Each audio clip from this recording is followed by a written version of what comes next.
Chicken Shawn. They're two sales dudes from a cloud voice company, but with a superpower that you wouldn't believe.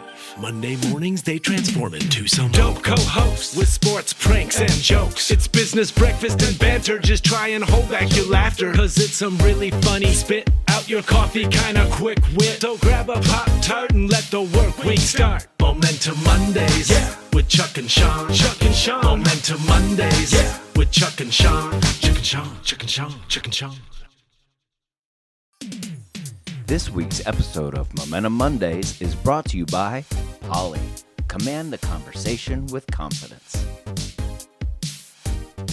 Shawn, good morning. Good morning, everybody. Happy Good Monday. afternoon. Good Welcome. evening. Welcome. Why did you say evening? Welcome to the finale of season 1. I don't want it to end. I'm just going to keep talking over you. Chuck, listen, with the season finale happening today on Monday, May the 24th, what are we going to do now? What are you going to do for your summer? I don't know. I'm going to go on vacation. Actually, I live on vacation. I'm in Florida. How about you? Go on vacation. We're going to get back our 20 minutes every Monday, man. I don't know what I'm going to do now. No, but I will tell you, we are going to do a vacation this summer as a family. We're going to Disney World. So, yeah, there you go. Oh, that's right. Your kids are what? 4, 7, 10, and 14? No. Who goes to Disney World? Your kids are like 22, 19. There's no age to the Magic Kingdom. So we're going to Disney World for my 17-year-old daughter is in competitive volleyball. So she has a tournament there at the ESPN Center. I want you to buy some Mickey Mouse ears, and I want you to find Minnie Mouse, and I want you to kiss her on the cheek. That's your challenge for your Disney World trip. Challenge, and then we'll show that on next Momentum Mondays. That, and I want to get a selfie on what is it, that ride at Magic Kingdom? It's a Small World. There you go. It's a Small World, yeah. That's no, your challenge. But we do what? What are you saying? That's your challenge. Challenge. All right, you guys remember that, and I'm sure I'll be held to it next year when we come back or in the fall. That you're gonna have to see me with Mickey Mouse ears. So, all right. Now, what are you gonna do for the summer? I told you I already live on vacation. I'm in Florida. So you can't just hang around on the beach all day. I heard you guys bought something. We did. It's not here yet, but we have a boat about to be delivered in the next couple weeks. So we're real excited. Although I've never owned a boat, so I have no idea what's going to happen. There you are. You're the boat captain. That's it. I'm the captain now. So oh, wait, that's Forrest Gump. Wrong movie. There you are, Chuck. There's my boat. Hey, Lieutenant Dan. You invited us down. And I did. Tell you, you took classes too, right? To become a boat captain? I was supposed to take 6 12-hour classes, but you were in town a few weeks ago, and I had to skip one of the classes. But it's okay. I passed the test. But what class? You told me. What class was that you skipped? Safety. It was a safety class. So then following you skipping the safety class, you tell me you pass your captain's test. Then you invite me and Rebecca down and you said, hey, we could sail from St. Pete to Key West. Key West. Yeah. Right. Nice, easy ride. I'm pretty sure I don't know if I'd trust you right away. I mean, come on. There's a TV show back in the day called Gilligan's Island where people tried that and they didn't. You can't go wrong. You just stay along the coast. You'll be fine. No, we'll end up in Cuba or something. You'll be like, that's Did you say Cuba? Cuba? That's the way I talk. That's not the way you talk. Cuba. I didn't say Cuba. You said Cuba. Rewind the tape. You said Cuba. No, we'll have Dave, our producer, re-show this at some point. Dave, it's not Jimmy's, it's Sprinkles. And I said Cuba, not Cuba. So real quickly, though, I wanted to give a shout out. I know, Chuck, you were in town a couple weeks ago in Louisville for your daughter, Haley. Congratulations to Haley for completing her master's. And she did her walk. But I would be remiss if I didn't give a shout out to my bride, Rebecca, who after 15 or 16 years of being a stay-at-home mom, went back to college and teaching, and just recently, just this week, completed her master's in teaching. So brownie points for me on our finale. She'll be watching, I'm sure, in about 6 weeks from now. So. Congratulations, Renee. It's Rebecca. That's what I said. Our famous J. Sherm Henderson. So, All right. You ready to meet our next guest? I am. Are you? I am. Do you see how excited I was? You ready to meet our next guest? I think my voice cracked. I said, I am. Are you? All right. Our next guest is one of the longest tenured individuals in our industry. I love the story of how he and his partner started his company.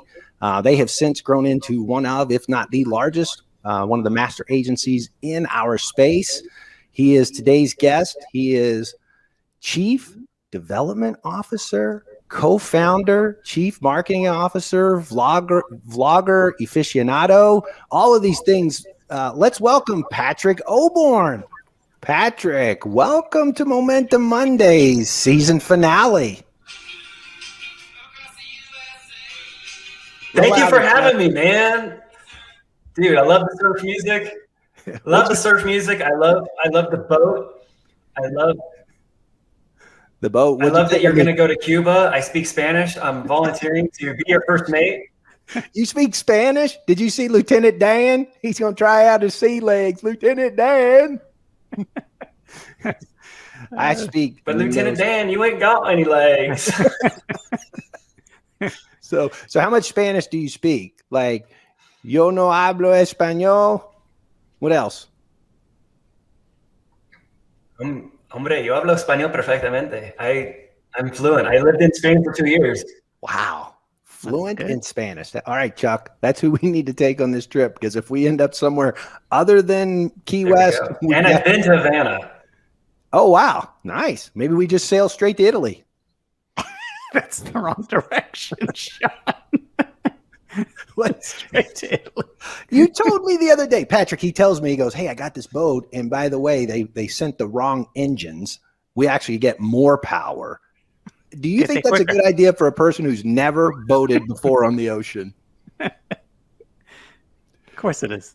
I'm pretty sketching right now. I'm starting to get really nervous.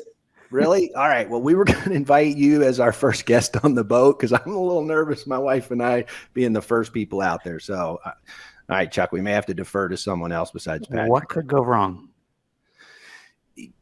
We'll leave that one up for the viewers to decide. If anybody has ideas of what could go wrong. Reference back to the Gilligan's Island reference. There you go. It was a 3-hour tour, turned into a whole season. All right. But nevertheless, Patrick, welcome to the show. Multiple seasons. I'm going to get this right because before the show started, I was trying to remember how you and Adam got started in this industry as 15-year-olds or 16-year-olds or whatever it was way back in the day in your surfing days. And you guys started with a company, am I saying this right? shopforT1s.com. That's how you got first started in this industry, correct? Yeah, it's actually a pretty interesting story. I'm not from telecom, never have worked for a phone company. Adam is in the same boat. We grew up together. We were, next door neighbors. We played high school football together. We were college roommates. But in college, we each kind of took our own approach to life. I kind of went the more technical engineering route. He went the more financial accounting route. And after college, we both went back to Southern California where we came from, and we both got jobs.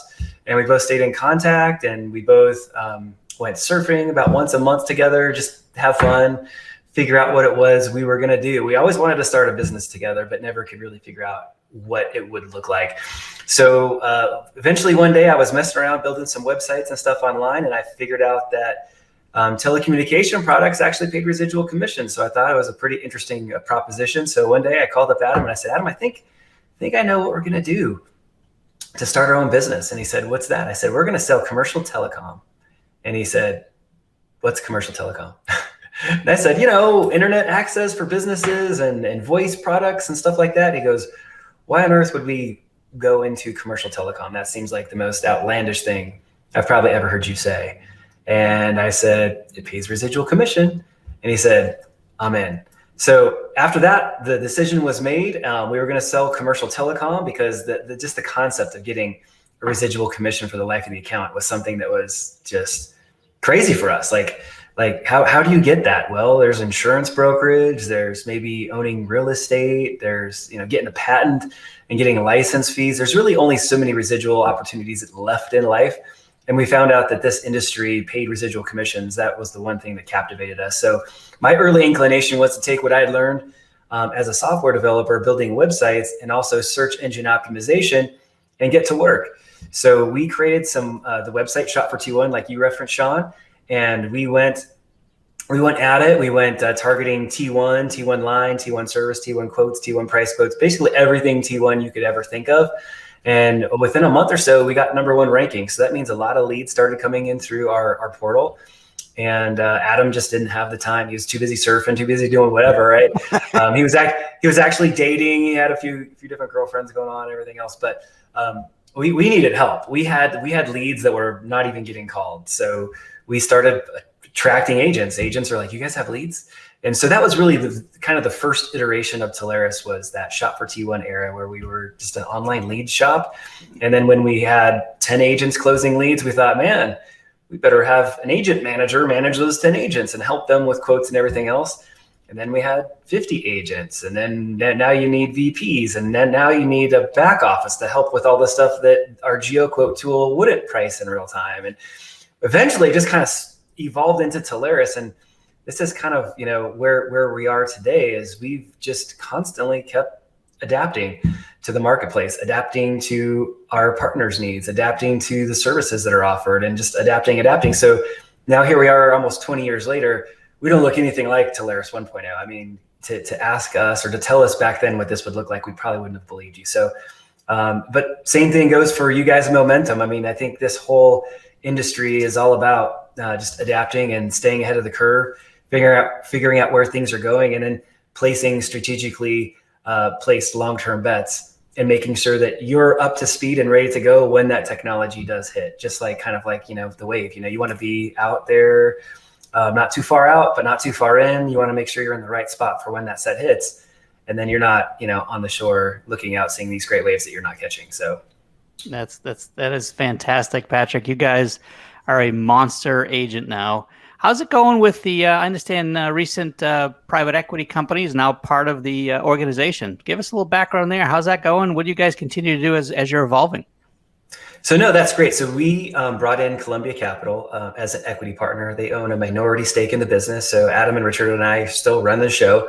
They're really running sidecar with us. And so they are giving us access to capital. They're giving us access to debt. They're helping us evaluate M&A possibilities with all the financial backing and institutional knowledge that they have from their time of building up Zayo, building up Presidio, building up a lot of companies that have become industry behemoths in this area. And they feel that this industry is ripe for consolidation, as do we. We think that master agents can be more to their sub-agents. It just requires a greater amount of sales. It requires a greater amount of investment, greater amount of technical expertise, because at the end of the day, our customers are our sub-agents. And what does their world look like, and how can we prepare them for that world? We believe that their world is one where they've got to evolve from the trusted advisor role, which is where a lot of them are trying to get to now, to a place that we call the digital strategist. The digital strategist is going to go head to head against the Accentures and the Deloittes of the world. You can't just show up by yourself, answer an RFP, walk into a boardroom of a Fortune 100 or Fortune 1000 company by yourself. You're going to need engineers. You're going to need project managers. You're going to need account managers. You're going to need all kinds of expertise to go in there hand in hand with you as kind of this small little army, just like Deloitte's going to bring in. They're going to bring in all of their resources to that meeting. Our agents are going to have to compete. And so we're really out there basically recruiting, building those benches of solution architects, of people that are advanced services vice presidents, and things of that nature, so that our partners can be armed and ready to fight the battle of 2022, 2020, 2023. When I sit back and I listen, in all sincerity, I mean, we've all got a story about the evolution of where we came from to where we are. It's humbling to hear how you guys adjusted. It really is, Patrick. I mean, there are a lot of people that, you've seen them come and go, that they didn't make that pivotal change. So to hear how you and Adam and now Richard and the team have continued to pivot to stay ahead of the curve and be the top is impressive and commendable. So for that, congratulations. We've tried to do that as well. Chuck and I from our previous company to coming over to Momentum and positioning ourselves as an industry leader, certainly around the white glove in a very crowded UCaaS space. The one question I like to ask, and I really do garner the feedback from our partners, is why Momentum? Why, when you talk about to your partners, the providers and service providers you work with, certainly Momentum, or we believe we're part of that conversation. Why Momentum in your eyes?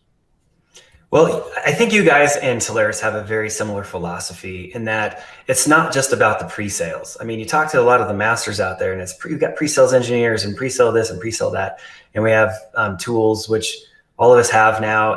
It's a different conversation. When you talk about the bigger deals, the people who can provide real value are kind of in that intermediate step of the sales process, which is just before signature and just after, like where the service delivery happens, to make sure that what the customer needs and what the customer gets are in alignment. And so many people just drop off after the signature. They're just, all right, my job's done, I'm out. Whether that be agents, master agents, and just throwing everything on the supplier. We believe in post-sale value. We believe in project management value. And so does Momentum. I mean, you guys have really built a name for yourself for the stuff that happens after the ink is dry on the contract. Because at the end of the day, unless, and this is, cliche, unless it's installed, unless it's billing, none of us are making any money. And that's honestly a huge part of maybe where a deal may not get lost, but man, if that install process is rough, if the customer's not trained up to even use the new technology that they just wrote this big check for, if all of that stuff is in alignment, you as a supplier, and we're on the same team. Once the ink is dry, you and I, Momentum and the partner and the master, we're all on one team.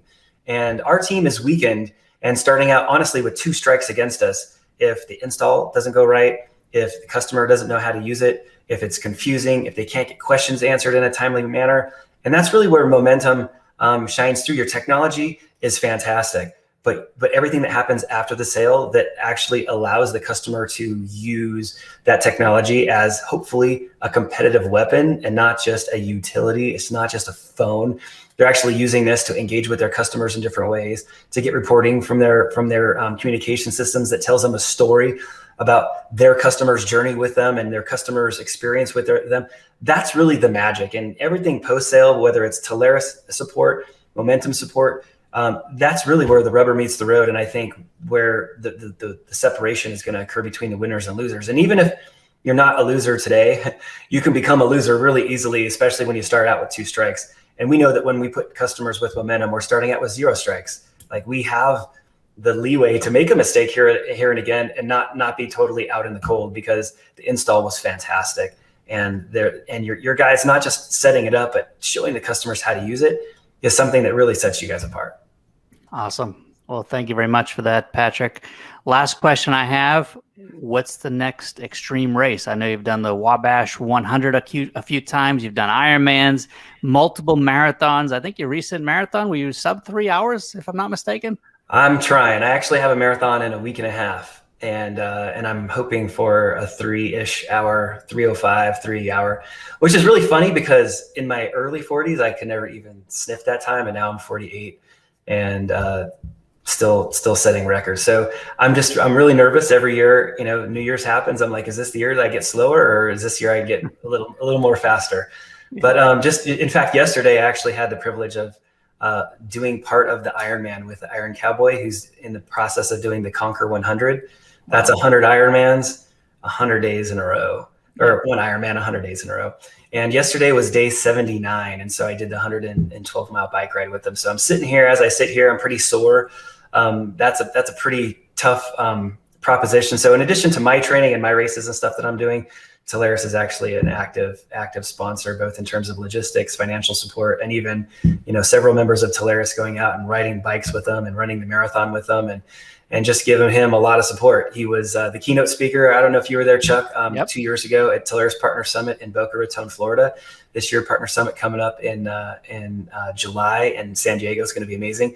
But Iron Cowboy, James Lawrence, did a fantastic job presenting and talking to us about being intentionally uncomfortable and putting yourself out there. And really, as our partners start to put themselves out there, they get into these advanced services categories that maybe they haven't had a lot of success in the past. I mean, you're going to stub your toe like James Lawrence did. He fell off his bike, got all jacked up because he literally fell asleep while he was pedaling. Same thing happened to him 2 weeks ago. He got into a wreck. There was a girl in the peloton and she did something wrong and he went down, and he was all scraped up and scabbed and messed up, but pulled himself back on his bike. Today is day 83, and he's on June 8th. He's going to have 100 Ironmans in a row, which is a world record. Telarus is super excited to be part of that achievement, but more importantly, we're here to help our partners achieve their personal goals, whether it's 100 Ironmans in a row or sell their first UCAS deal over 20 grand a month or whatever the case may be. We're really excited to just be that logistical support, and their goals are our goals, essentially, just like you guys. That's fantastic. Did you draft off him or did he draft off you? Honestly, he drafted off me for the first little while, but after mile 110, the last 2 miles, dude was pulling away. Like I was doing everything I could to stay on his wheel. It was amazing. There you go. That's awesome. Well, Patrick, thank you very much. We really appreciate the partnership. We appreciate your time. We know you're busy. And again, thank you very much for everything you do there, Telarus. No, thank you guys for having me. Take care, guys. Happy Monday.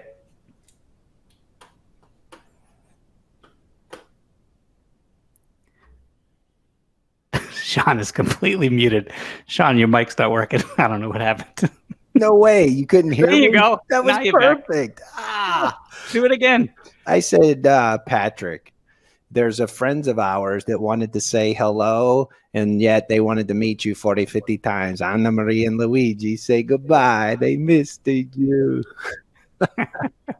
Man, I'll tell you what. It's interesting. You know, you were talking about his extreme sports, Chuck. I mean, I know you've done some extreme sports, but a sub 3 hour marathon. And then what's the Wabash? I mean, what is that? That's a 100-mile trail run he does, like through the hills of Utah. I don't know where he goes. It's a 100-mile run race up and down hills and trails and you name it. I remember the first time he did it, his ankles were all swollen after the race. And the next day we were at Channel Partner Show. I couldn't believe he was even there. So yeah, he does some crazy, crazy races. I don't even drive 100 miles without getting restless. I can't even make a 100-mile drive, much less a run. Like he's done it more than once too. I think 2 or 3 times. Did Patrick take or Adam take into these extreme sports? Adam, I think, did like 3.5 miles with him. Well, if you remember, and we talked about this before. Now I know you've done a couple Ironman, so Adam, we have something in common. If you're listening, maybe you did the run. I did not. So Chuck on his Ironman. My family went and supported him, but we sat on the sidelines and ate Cheetos and would just wave to him when he went by. So that was nice. It. Well, listen, that was exciting. It's always a pleasure to meet and speak to Patrick, Adam, Richard, the team at Telarus. I love what they're doing over there, the growth they continue to have. So, Patrick, thank you for being a guest on the show. Thank you for wrapping up our finale, and best of luck to you and Team Telarus. All right, Chuck. Well, listen, man, all signs point that season 1 was a great season. Would you agree? I would, but speaking of signs, one of your kids sent me a picture of a sign you have that's as you're entering your house. Mike, hopefully we can find that sign and put that up in the pictures. Okay, good jokes $5, bad jokes $1, dad jokes free. Have you seen the Progressive commercial, Shawn? Have you seen that? Dr. Rick, I think his name is. You don't need a sign to say live, laugh, love. Throw it right in the trash. You don't need a sign, Shawn. Come on, man. That's how about quinoa? You want some quinoa? How do you say that, Shawn? What do we got quinoa? I don't even know. Look, no cussing, no fussing, no back talk. I've literally become that guy, haven't I? You are, Dr. Rick. If you're helping him back up, he doesn't know you, Shawn. He doesn't move on. You need to help him. That's a real sign in our house. We all see it. We all see it. So, by the way, how do you say that word? Quintanilla, Quinola, Quentin, Tarantino. What is that? Just order rice, Shawn. It's easier. Order what? Rice. You'll like rice better than quinoa.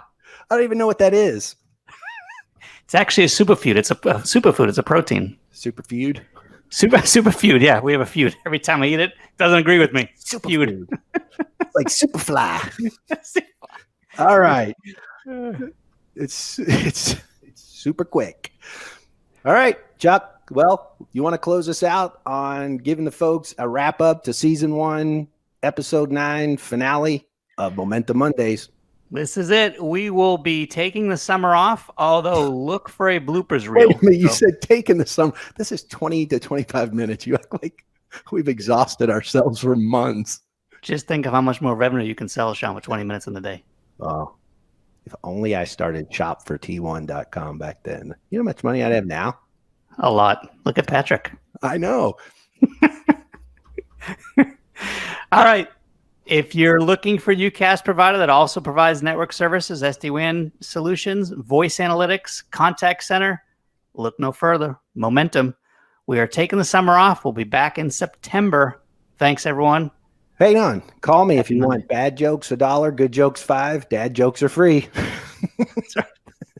Thanks, everybody. Have a great Monday. Take care. Thanks.